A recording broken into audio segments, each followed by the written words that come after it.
Welcome, my friends, to Peace, Love, and Bring a Bat, the podcast that never ends, where we gather our clan and talk about the peace and love in our lives, the difficulties along the journey, and how we rise up from them. We will experience a little thing I call Kluberty together, and by the end of the show, we're going to find our sweet spot. I'm Uncle Dave, and our transformation starts right here. Hey now, and how are you doing? Want to welcome you to the next episode of Peace, Love, and Bring a Bat. Today we're going to bring on Michael Davis, who is a speaker. He's a Toastmaster. He does so much in terms of making sure that we know our stories and the power of the stories. And he has a little practice called Speaking CPR. So how are you doing today, Michael? I'm doing well. Now, I know this will be aired in the future. Which episode will this be? Oh, I have no idea which number. Roughly, okay. Yeah. Well, I was going to say, you could feel, here's guest number 107, because there will never be another 107. I could be special. That is true. You are special. So I appreciate that. that is definitely a way to do that. So maybe I'll have to think about that. You know, it's one of those things I'm always tripping over. The past few episodes, just tripping over. You know, hey, how you doing? Because, you know, each person, I want to give something special. I don't want to be like, hey, here's our next guest, blah, blah, blah. You know, I really honor the time that you invest in being on the show, and I want to make sure that we give you the right respect as you come on. Everybody comes on and shares their knowledge or story. Yeah, I appreciate that. It's interesting that we're talking about this, because as a presentation skills and public speaking trainer and consultant, I'm always reminded that we have to work hard to put the right words together in our speeches or our presentations. But when it comes down to it, when we start talking, we talk very differently than we write.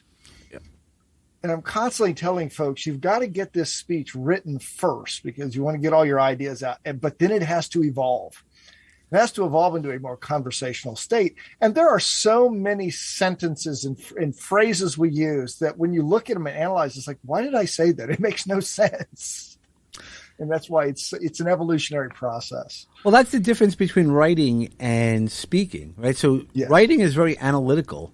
But no matter how you use your speeches, yes, you can talk about an analytical subject, but it's still that human person who's doing it. You know, nobody likes those presentations where it's all written analytical. You want to hear some life into anything that you do and you speak. Kind of your CPR, right? Make sure there's life into it. Exactly. And this is why, and I know we may be jumping around a little bit if you're fine with that. Yep. People ask me, how do I memorize my speech? And I say, you don't memorize your speech. This was a mistake I made the first 7 years I was involved in speaking through Toastmasters, if you're familiar with them. Mm-hmm. Memorization is you are memorizing word for word what you wanted to say, which is typically written, and it doesn't sound conversational, and it's not your authentic voice. When I say a speech or a story evolves, you get the idea down, then you start practicing, and your natural voice will start to come out with each iteration. Mm-hmm. The 15th and the 30th and the 50th version should never be what the first one was. Right. What, to your point, written sounds too technical, too analytical, and that's not how we converse. And audiences today, more than ever, want authenticity. They want the real person, and you're going to make some mistakes. It's okay. But just let it evolve over time. Every version should be a little bit different, but that's why you don't want to memorize. We call it, the better way is to internalize. Internalize is knowing the flow of ideas, not every single word. Yeah, no, that's exactly, as we were just talking about earlier, that was one of the things about with the TEDx talk that I gave. The memorization I had trouble with. I then got the memorization, but then I woke up that morning, and the emotional piece, the human piece was like, oh my God, this is the day. And, you know, what do you do with it? So you have all these different pieces of holy wow, and excitement. And that's why if you practice it as a human, not as that rote memorization person, it becomes a different experience. Well, public speaking reminds me of that now famous quote by Mike Tyson, who said, every plan sounds good until you get hit in the face. Right? Same thing happens with speaking. And it's why you have to know the flow of ideas so well that you don't have to think about it. Right. I've coached many TEDx speakers, and the last one that we did in my hometown of Cincinnati, there were a lot of technical problems, and speakers had to adjust on the fly to sound issues. And I could tell which ones hadn't practiced and which had. Yeah. And I know the premise here is bring your bat.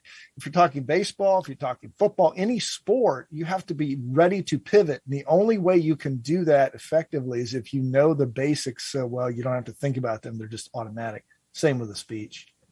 Right. And that's what the practice is all about. So, in terms of football, I talk about this often, is the rookie at the beginning of the year might say the game is moving too fast. And then by the end of the season, through the practice and the right practice and that new level becomes the game isn't moving as fast. You still might not be as good. That's where talent starts showing. Right. But the ability to do it, and that's that repetition, and that's that consistency where you do, if you know your speech, you should know your speech. It could be different. And that's why people have said to me, I've heard that speech before, but you've done it differently. I go, good. I go, did it make you more interested this time? Yeah, it did. Great. Again, your example of that first example of having a speech shouldn't be the same thing as that 10th or 15th or 50th as you're practicing for a big speech like a TEDx or any other big keynote speech. And the best part of that feedback, David, is I'm not sure what you did. That tells me you're subtly making changes, and the same audience isn't hearing you every time you practice. But by the time, let's say somebody hears the 4th iteration and the 15th, well, you've made changes, but they're not so different that you've completely ruined the message. Right. It's just evolving, and it's getting tighter and more enjoyable for you to present because your natural voice is coming out a little bit more every time. Right. And that's the biggest key is that authenticity, right? So no matter what we want to do, we always want to make sure that our most authentic self is out there. And because it's one of those things when you teach your kids, don't lie. Guess what? If you're your most authentic self, then you don't have to be like, oh, I was around somebody different when I was around Michael. And then when I was around Dave, I was this way. If I'm the same person, good or different, or good, bad, or indifferent, it doesn't matter. It's interesting you say that, because one of the tools that I recommend for clients is to record themselves. Now, once we get past the, I hate seeing myself and listening, it's like, look, trust me, it's the fastest way. When you watch yourself, ask the question, is that how I normally talk? Is that how I normally am? Intuitively, if you look like you're trying to be a speaker versus a communicator. Yeah, exactly. So and that's that authenticity. And you have to be honest with yourself. That's the biggest part of authenticity. And so what's one of those things that for you, how do you make sure that you show up as your most authentic self? Because that's not always natural, at the beginning. I mean, you've progressed and you've grown from where you first started. Yeah. In my everyday life, I have a pretty good sense of humor. People tell me I'm funny. I've surrounded myself with humor most of my life. So I've trained myself to look for it. And I'm a little sarcastic. Some people might say a lot. I don't know. As if proving my point. Now, when I watch myself, if I don't see the humor coming through or hear it, I know that I'm too much in my head and I'm thinking too much about the speech. I have had a lot of improv training. So I know I'll get thoughts in my brain when I'm in the moment. Well, they'll pop out of me. And it's relevant to the point I'm trying to make. It's relevant to that audience.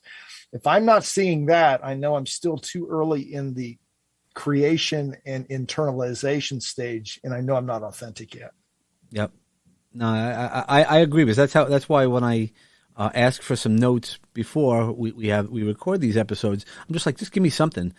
Because we don't run it in, because I always want to hear the one story, and I want to hear the story from you. No matter how much I can research, I'm not going to know really any of the stories, that will make you and why we want you on. Yeah. And it's really important that let me step back. When it comes to storytelling, we cannot see the power of our own stories. Mm-hmm. We can't. We're too close to them. We don't see the gift that we have to offer others, because I think the greatest gift we give audiences is hope. Mm-hmm. Sure. And it doesn't have to be hope that, oh my gosh, I'm going to change my life dramatically. It might be, look, you're in the middle of a real tough stretch with your sales. I'm going to help you have the hope that you can get through it, because all great salespeople do. It might be something like that. It could be somebody, it could be serious. Somebody who's gone through a divorce. Look, I promise you life gets better when the divorce is in the past. That's our job. Well, our stories are what help sell that message, but we can't see it because we lived it. Yeah, no, when you can't see it, I mean, that's the forest from the trees analogy. When you're in the middle of, right next to a tree, you can't see that you're in a forest and give yourself that perspective. So how do you give yourself that perspective for yourself? I ask somebody else to give me feedback on my stories and speeches. And as a trainer and consultant, you would expect me to say that. Get help from someone else. I'm not saying go out and hire a consultant or a trainer, but get somebody to listen to your story whose input you trust.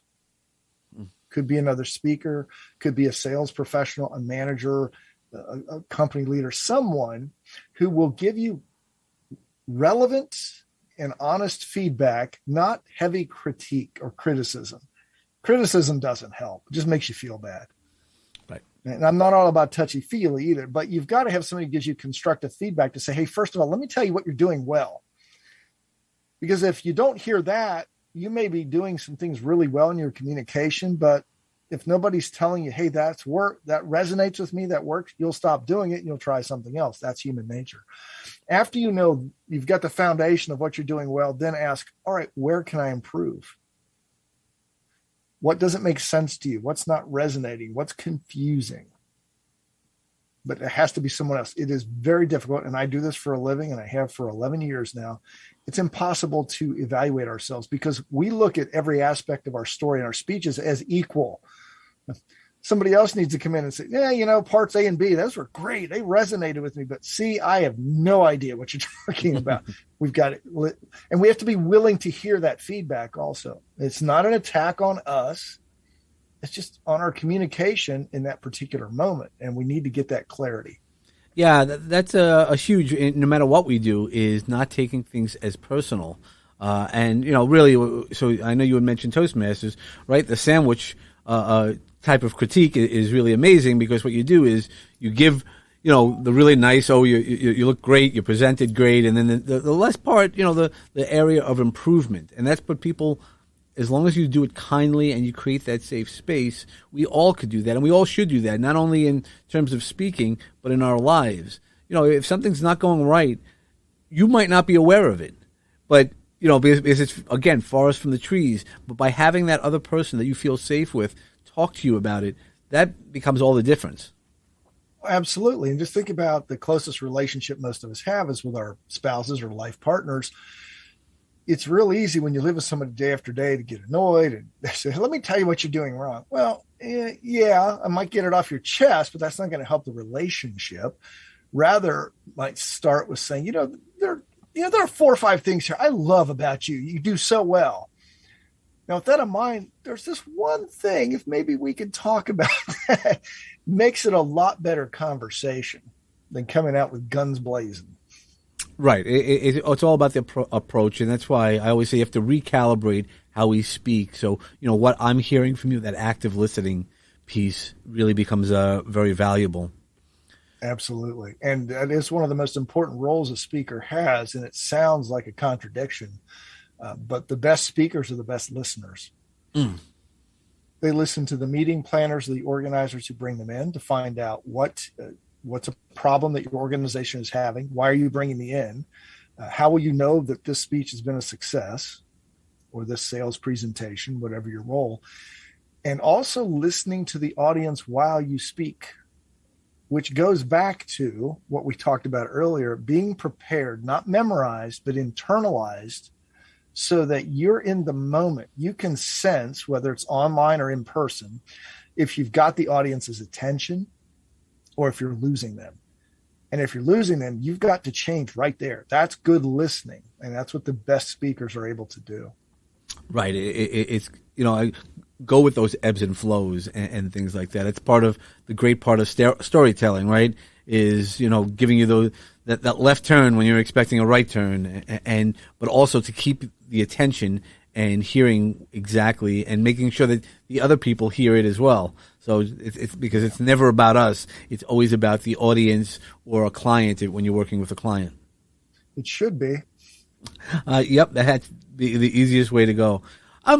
So you had mentioned that you would I guess change. You transitioned out of a day job to doing this full time, which is amazing, and congratulations on that, because you said you've been doing this for over 10 years. I think you said 11 years. Correct. Which is awesome. How'd you do that? A lot of times how'd you overcome your fear of doing that?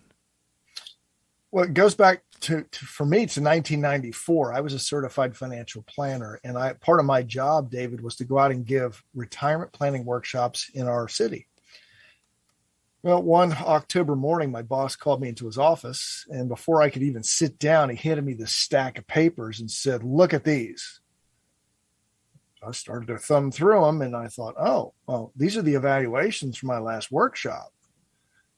And the more I thumbed through, the worse it got.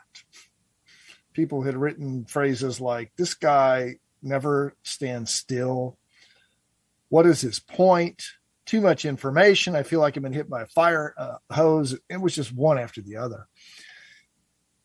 And I finally said, "Well, Joe, should I keep reading? Is there anything good in here?" And he said, "Oh yeah, there's one. Keep reading. Go on. So I flipped through, and there it was. "Mike has nice hair." Hey. I said, "That's it? That's the only positive out of this?" And yeah. So we talked a little bit further, and he finally ended the conversation by saying, "Look, one of the reasons we brought you in here is you told us you could do these presentations and get people coming through the door. Clearly, you're not getting the job done. You either fix this or you're finished here." It's pretty cut and dry. Yep. Yeah. So out of that fear of losing my job, I went and called around, asked some people, and that led me to Toastmasters. And it was at Toastmasters that I learned several important insights about public speaking. And the first was, great speakers are not born, they're made. Mm-hmm. That was the first revelation. I just thought you were born that way or you weren't. I also, along the way, uncovered the fear that caused me to be such a poor speaker. It was an incident in first grade. I got humiliated in front of my class, and that held me back for 25 years until my boss said, "Fix this or you're finished here." That fear became greater than the fear of standing in front of a group. Through Toastmasters, I got some practice, and they call it systematic desensitization. You do something so many times, you stop being afraid of it. That's what happened for me. And somewhere along the way, I discovered, I've got a talent for this. And also people were coming to me asking for help. And I thought, I could probably turn this into a business. Mm-hmm. And I set a 3-year plan in place in 2011, started this business, and I thought, I'm going to do this very part-time, but over the next 3 years, I'm going to turn this into a full-time business and ease out of financial planning. And 7 years later, I did. So my 3-year plan became 7 in great deference to Mike Tyson's words. It looked good. I took the first punch and it wasn't what I expected. So it took me a lot longer to get this business in place than I thought, but I just kept persisting. And this is what I think I should be doing. It's my calling to help people find their voice, get their stories out, and impact the world. That's my calling more than financial planning ever was. Yeah, well, that's the great thing, and that tells you, you're on the right path, because when you find your calling, you got to kind of do it, and that's really the greatness when you can do that, when you really allow yourself to find that greatness within and utilize it. A lot of people go, "Well, I'm a great painter, but I need to pay the bills," which is true. You just got to make it happen. It's easier said than done. But absolutely. I mean, the last 2 years have created serious challenges at times. It's like, wow, how am I going to keep this going? It happens to Mm-hmm. every business. Yeah. And being able to be that, but being consistent and keeping out your message and keeping out all the, action and consistency. That's the way to go. Absolutely. Yeah. So I guess, really successful people have that secret sauce, and your secret sauce was out of fear. But you've also, so the fear got you to take this next step. How have you continued to succeed? Right? It's not just, okay, I did it once. You're doing it year and year again, and that's what I want to highlight. I think it's what every successful entrepreneur goes through, David. We just talked about the ups and downs are never going away. Mm-hmm. I had this when I was in my 20s. I'm in my 50s now. I had this image that once you got successful, it was smooth sailing. You just had it all in place. Oh my gosh, it's more chaotic than it ever was, and a lot of it, most of it, is the world around us we can't control. What we can control is how we handle those incidents, and how do we structure ourselves so we say, all right, here's the action I need to take next.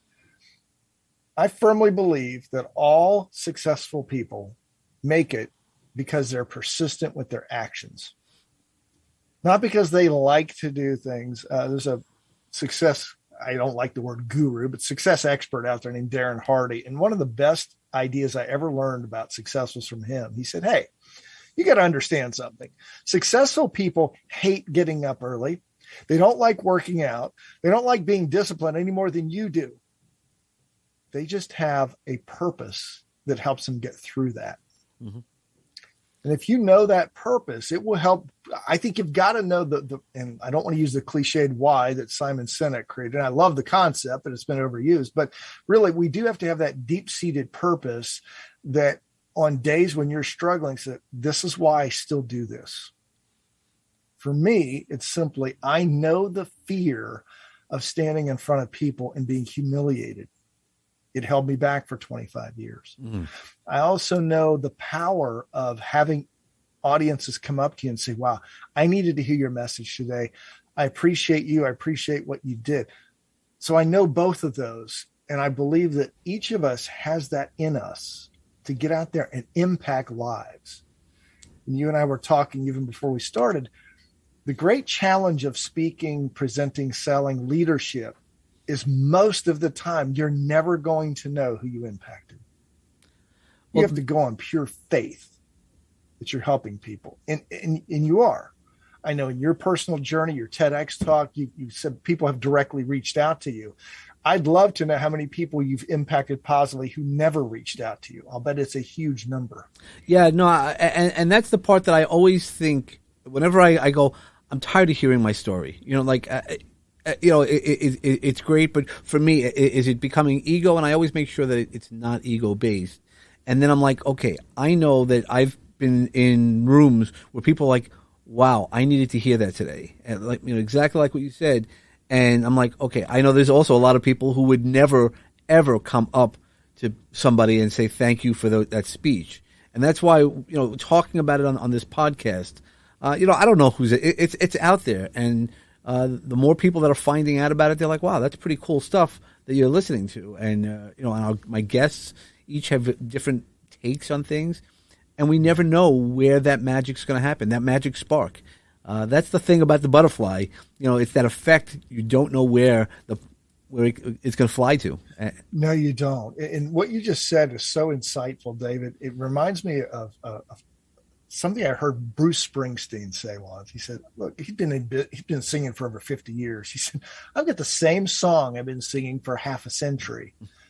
But what keeps me going through that song and gives me power is there's somebody out there who's hearing it live for the first time. Whole new experience. And what we can do as speakers and leaders that musicians really don't have a lot of leeway here. Our stories, as we mentioned before, can evolve. You can tell it a little differently each time to keep it fresh for you. You can add in some dialogue, change a couple of details that don't impact the truth of the message. Correct. Or the impact of the story. So that's how we can keep it fresh. But never forget, there are people out there hearing you for the first time, And to them, it's the original. We'll be back in a moment.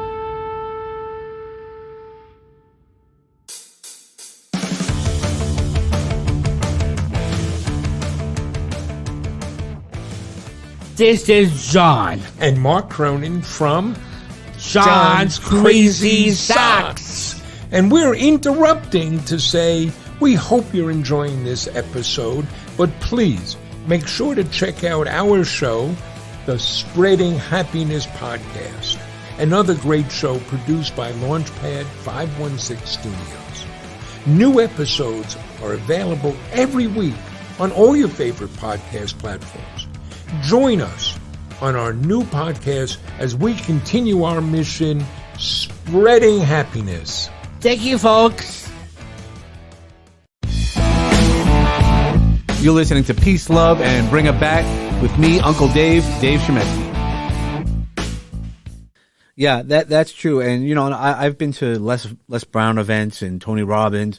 And even though you hear the same thing several times and you've heard it, you can watch it on video 1,000,000 times.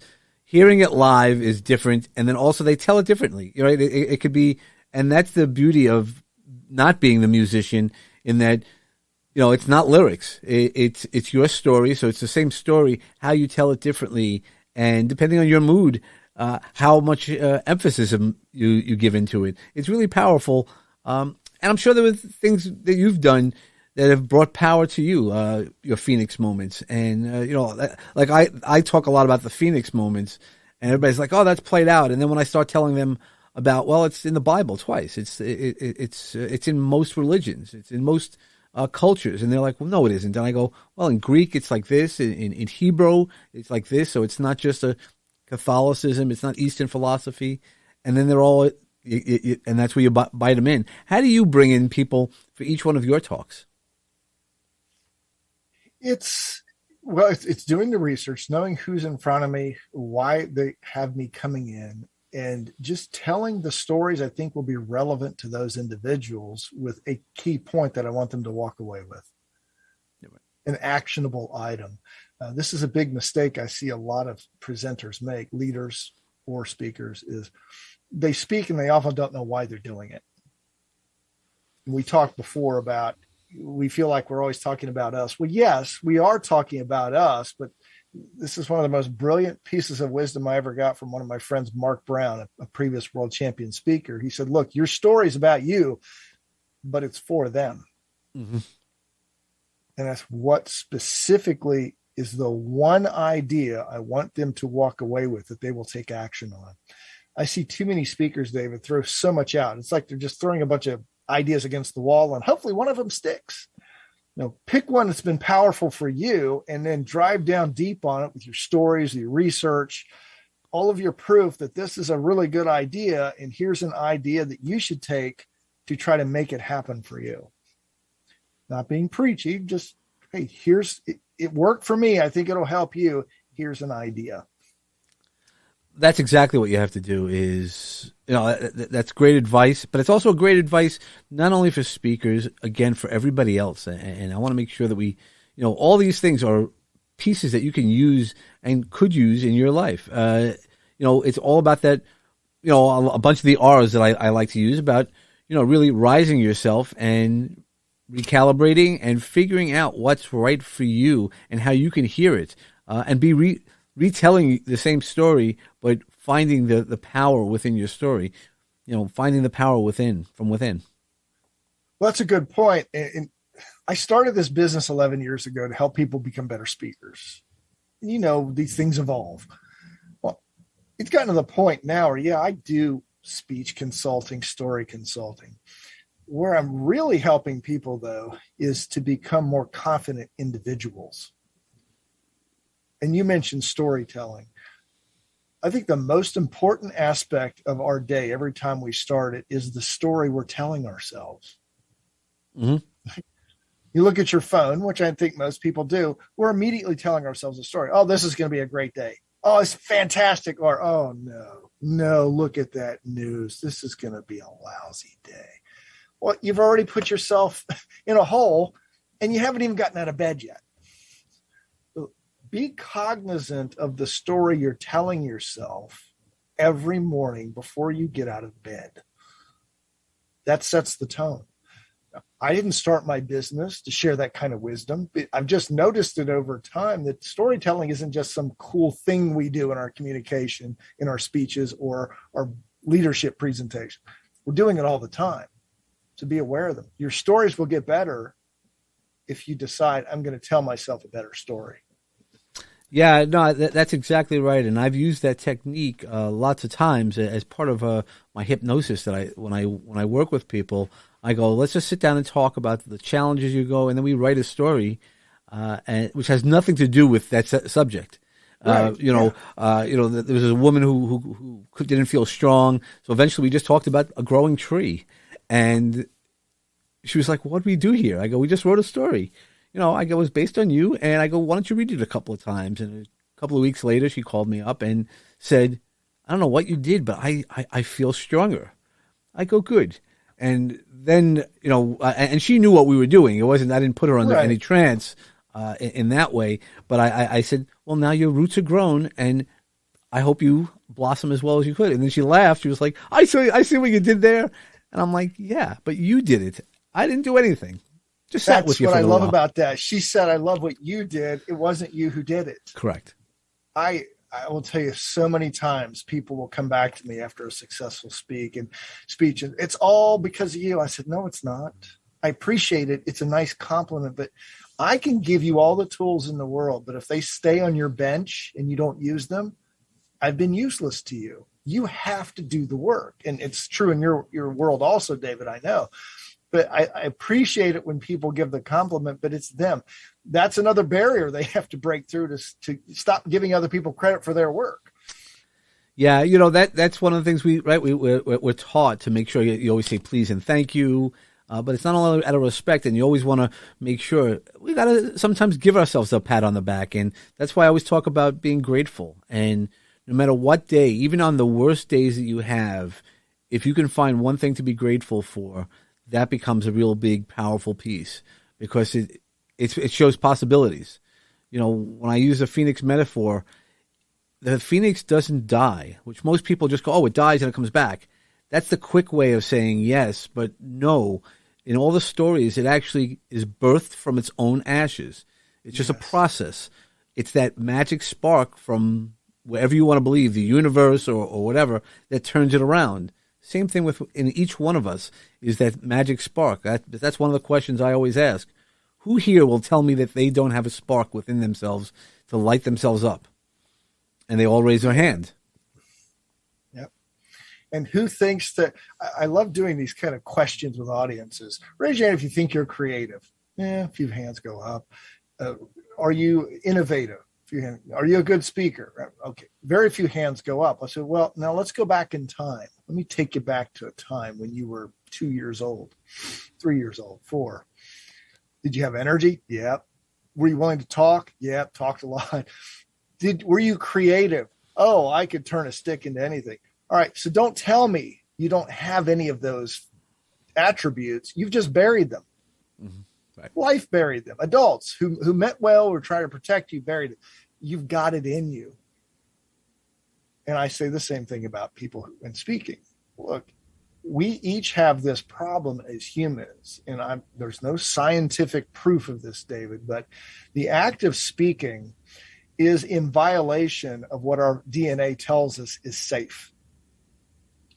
Our earliest ancestors, in order to survive, long before we had weapons and tools, they had to stay in packs. The person who got separated from the pack was out alone, without a weapon, out in the open, and all these eyes of predators around them. They usually got eaten. Mm-hmm. What is public speaking? You're alone, without a weapon, out in the open, and all these eyes are looking at you. So at some level, your brain is thinking, we're dead. We're not. But that's why we get nervous and scared. Fortunately, we have a higher brain that could come in and say, wait a minute, whoa, the people out in front of you, I just saw them. They were at the buffet line. They're not hungry. They're not here to eat you. What they do want to consume is your perspective on the topic. So let's go give them the best you've got. And there are exercises you can do also physically, but it's reminding yourself, no, they're not there to eat you. That's a great way of looking at it. Wow. But that is the real truth, right? So that's the thing that scares us the most, is being out there by ourselves. Because if we speak one-on-one, most people will go, no, one-on-one, I'll tell you anything you want to know. Secrets that I don't want to know. But right. But it's that if I say, hey, could you stand up in front of me to do that, that automatically becomes, that's a hardwired thing, yeah. But I think that's part of the problem we all have, right? I call it the ICTA disease, which I know a lot of people do, which is I know that already. And I know, you call it the curse of knowledge. Yes. Sometimes, knowing everything is not a good thing. It's how you apply it, but also it holds you back. Absolutely. It's one of the worst conditions we can have as experts in our field, because it's really difficult for us to unknow what we know. It's hard to imagine not knowing it. And that's why so often I hear speakers say things in their speeches, they are assuming the audience knows. They don't, and then the connection's lost. Yeah. So one of the challenges I have for my clients is I want you to watch your video, and as hard as this is, imagine you're sitting in the audience watching you, and you have no idea what your topic is. And usually people can do it. It's hard at first, because it's like, you've got to think more with a critical ear and say, ooh, what does that really mean to the layman who doesn't know my topic? Right. And that's my job ultimately as a consultant or trainer, is to sit in the audience, turn off everything I've just learned about this person through the coaching work together, and say, all right, you just said something that if I'm in the audience, I don't know what that meant. We need to clarify it. That's another reason we need someone else to help us. Yeah, no, exactly. And we have to learn. So, even going back to that point that you just made, I guess we're hardwired to not be by ourselves, and not, in that, in a pack. It doesn't have to be with a partner. You could definitely be single, and world is fine if you're single. But there's still that group. We still eager, as we've definitely learned over the past 2 years, that we enjoy the community, the clan, to be together, and Yes. kind of make sure that they help us in the best supporting way. That's why it is helpful to be so connected with others around you, and not in a way where sometimes, and Facebook is guilty of it, we all become clients of each other, and you just almost tune out everything, versus saying, hey, I just want to have a conversation with you. How can I assist you in a way that it doesn't necessarily have to assist me? It's how we grow together, because I've always said, if you're the smartest person in the room, you're in the wrong room. You need to be in the room among the smarter people, or you could be among the smartest people, but you need to learn from everybody else. Yes. It makes me think too, with the medium we're using here, the podcast. I think podcasts have become so popular because it enables us to be a part of a group of individuals who have the same interest. Mm-hmm. We can make comments, we can write to the podcast host, and that's a new type of group that we're in. Wasn't available 10 years ago. Shared interest. Yeah, I'm really excited to see where it goes. I didn't know where it was going to go for me, and it's been fun. I enjoy it, and been blessed with having so many guests, and that's work also. It's not been really blessed. Again, the law of attraction I didn't just sit here and go, okay, let me have all these episodes. Right. It's reaching out to people who I do feel fit into my clan, like yourself. Sure. Yeah. Any success, and I learned this years ago, every success involves sacrifice of some kind. You've got these blocks of time all day long, and if you choose one activity, you're giving up all the others, and that's a constant fight we all have. And I tell this to people, if they truly want to become influential speakers, you're going to have to give up some time and activity, because nothing will take the place of repetition, practice, rehearsal, feedback, adjustment, Repeat the process over and over and over again. Yep. Wash, rinse, and repeat. Absolutely. Now, you have a lot of tips. I know you have a plethora of tips, and we're going to try to wrap up the session. And you've given us a lot of tips. Before we leave, is there any, like, I call them seeds. Is there anything you'd like to plant and hopefully will grow in people either immediately or down the road? Well, I'll give you a resource. If you're listening to this, feel free to sign up for what I call 52 Storytelling Insights. Just go to 52storytellinginsights.com. I've got both actually. It's 52 Story Insights or 52 Storytelling. Either one will drive you to the weekly tip. It's just a 5-minute audio lesson that comes to your email inbox, gives you some insight, and one idea builds upon another over a year's time. But the biggest idea that I would leave you with is it's wrapped around this idea that you cannot see the power in your own story. You have overcome challenges, difficulties that other people are right now going through. Mm-hmm. And our job as leaders and even community leaders, business leaders, speakers, is to give people hope. When they feel like they are up against it and they can't get past that next wall, hearing your journey of having those same feelings, struggles, and emotions, but somehow finding the way over the wall, around the wall, through the wall, under it, that's all they need to know. Hey, I can keep pushing forward. I heard somebody on a TV show the other day, and this not the first time I'd heard this quote: when you're going through hell, keep walking. Yep. Sometimes we as speakers, leaders, presenters will give them the hope on how to keep walking. Yeah, that was Winston Churchill. At least I've heard it quoted by him. I didn't know him well enough, but yeah, no, and that's really what it is. Is just keep doing it, and that would be the same thing with speaking or anything else we do in life. Is make sure you just keep doing it, and then retool. Make sure if it's not working for you, bring on a mentor, bring on somebody, a friend. It doesn't have to be hiring somebody. It really is about learning as much as you can and getting that feedback. It is. And I love this quote from one of my fellow speakers. He said, work at this and be so good at your speech that yesterday's audience feels cheated by today's speech. Oh, that's awesome. Just keep working at it. You're never going to get the final presentation, the final speech. They can always get a little bit better. That's true. Thank you so much for your time, for your knowledge. Welcome, Dave. Thank you for having me. And we hope I'll definitely put all the pieces in so that way they can contact you. Well, why don't you give us your contact verbally, and then I'll have that as part of the notes as well. Yeah, go for the insights. You can reach me at mike@speakingcpr.com, and you can visit my website, speakingcpr.com. All right. Excellent. Thank you so much. And for everybody else, make sure we always have peace and love, and we're wishing Mike peace and love as well. And when you need to bring a bat, remember nonviolence. It really is just to make sure that you hit your sweet spot, hit it right on, and knock it out of the park. Have a great day, and thank you.